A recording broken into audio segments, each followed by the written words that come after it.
Comment est-ce que j'ai commencé les échecs? Tu as peut-être envie d'en savoir un peu plus sur ton coach préféré. Dans cette vidéo, je vais te dévoiler l'histoire de Justin Échec.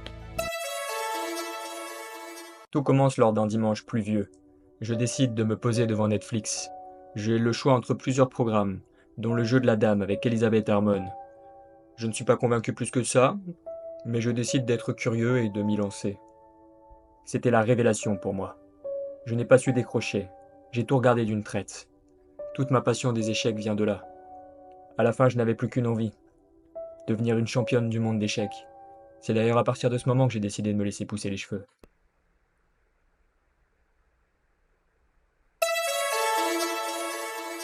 J'ai à peine 10 ans.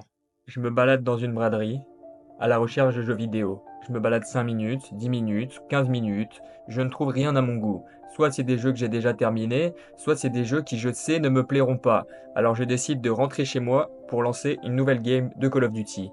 Et sur le retour, sans trop savoir pourquoi, un jeu qui n'est pas un jeu vidéo attire toute mon attention. Ça s'appelle Initiation au jeu d'échecs. Je décide de le prendre, sans trop savoir pourquoi est-ce que je le prends. Je rentre chez moi, je le fous dans un placard, et je lance une game de Call of Duty. Il est resté dans le placard pendant 10 ans. Je n'y ai jamais touché. Il faudra attendre mes 21 ans avant que les échecs tentent à nouveau d'entrer dans ma vie. Je suis avec ma copine de l'époque, on se balade à Paris, à Montmartre. On finit par tomber sur la terrasse d'un café qui expose des échiquiers à l'extérieur.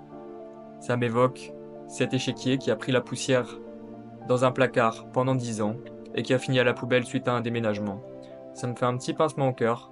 Je me dis que je loupe peut-être quelque chose. Et je demande à ma copine si jamais elle voudrait bien m'apprendre le jeu.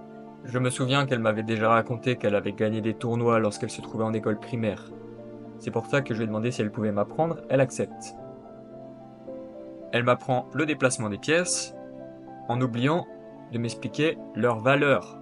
Ce qui fait que je sais très bien comment toutes les pièces se déplacent, je comprends assez vite, mais je ne sais pas si jamais c'est une bonne idée ou pas d'échanger ma dame contre un pion.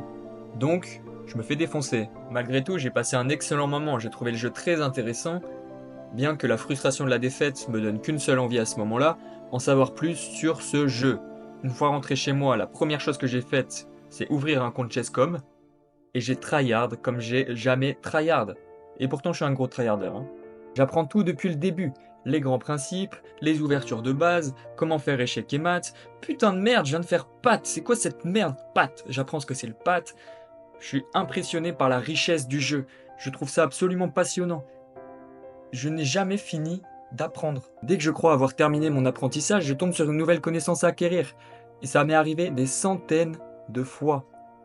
Jusqu'à ce que je comprenne qu'en réalité, l'apprentissage des échecs est infini. On n'a jamais fini d'apprendre les échecs. J'en apprendrai tout le long du reste de ma vie. J'ai pas seulement tryhard pendant une petite journée, pendant 2-3 heures. J'ai tryhard pendant une semaine entière, 8 heures par jour. Ça y est, j'avais le virus. Je suis passé de 500 Elo Chess.com à 1200 Elo. J'avais aucune idée de ce que ça valait ce classement, je savais pas si c'était bien ou pas. Le meilleur moyen pour moi de savoir si j'avais réellement progressé, c'était de réaffronter ma copine. La semaine qui suit, je la rencontre à nouveau, et on fait une partie, 2 parties, 3 parties. Je la bats une fois, 2 fois, 3 fois. Elle pète littéralement un câble.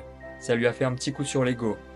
Parce que si tu te rappelles bien, la semaine d'avant, elle m'avait mis une branlée. Je connaissais même pas les règles, elle venait de m'apprendre le jeu. Et je la bats 3 fois consécutives. Et c'est pas des petites victoires en plus. À la suite de ce pétage de câble, elle m'a reproché que si jamais j'avais autant travaillé les échecs, c'était parce que je voulais l'humilier. C'est absolument pas le cas. J'étais simplement tombé amoureux du jeu.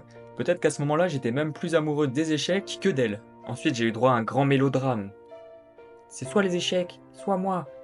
Tu m'aimes pas suffisamment pour arrêter les échecs pour moi? Des phrases de ce genre. Comme je suis un gentleman, j'ai voulu lui faire plaisir. Je lui ai dit, j'arrête les échecs. Je t'aime.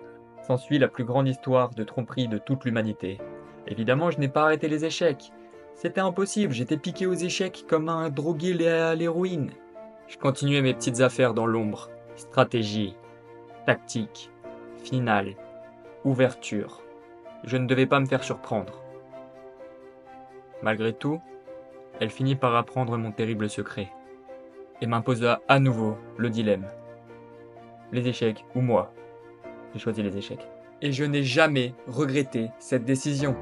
Pendant les 2 ans qui ont suivi cet événement, j'ai énormément joué, énormément appris, et ça fait seulement depuis un peu plus d'un mois que j'ai ouvert cette chaîne YouTube sur laquelle je te partage ma passion et mon expérience. À ton tour, tu peux me raconter ton histoire, ça m'intéresse. Tu peux la rédiger dans l'espace commentaire, ou bien tu peux aussi directement venir me la raconter sur mon groupe de discussion d'échecs.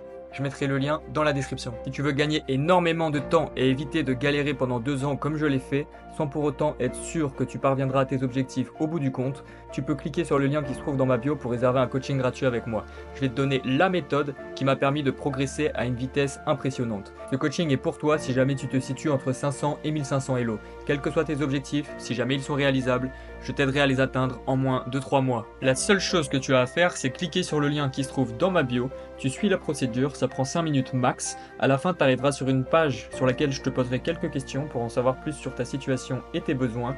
Et si jamais je juge que je peux t'aider, tu pourras réserver une date à laquelle on se fera un coaching gratuit et je te donnerai un max de valeur.